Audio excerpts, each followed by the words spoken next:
The United States is celebrating its July 4th Independence Day. The biggest celebration has been prepared by the Trump administration in Washington, and it's fair to say the event has triggered a lot of controversy. For more on this and other news from around the world, let's turn to our Hong Yoo. So tell us about some of the questions that are being raised by the president's critics. Well, the 4th of July celebrations in Washington began with the military parade, featuring flyovers from military planes and a display of tanks. This year's celebration is called Salute to America, an event that President Trump had called the show of a lifetime. Salute to America is different to how the event is celebrated traditionally.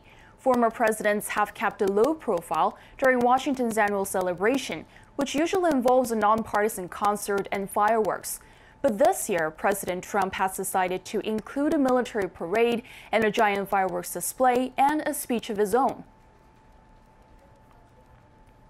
Today we come together as one nation with this very special salute to America. We celebrate our history, our people, and the heroes who proudly defend our flag, the brave men and women of the United States military. And some people say such additions have politicized the national holiday, with Trump taking the spotlight in another effort to separate himself from every other president. What we're about to see is an all-day partisan political extravaganza featuring Donald Trump, paid for by the American taxpayers. That is the first time any president has commandeered the 4th of July for his own purposes. There were also protests against President Trump nearby the Washington Monument, with baby Trump balloons inflated and some signs that read "Tanks but no tanks."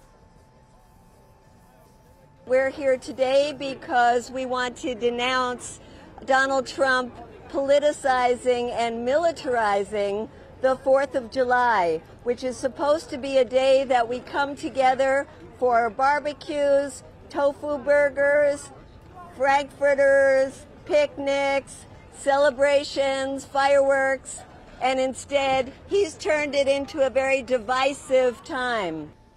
Trump's extravaganza also raised questions on who will foot the bill.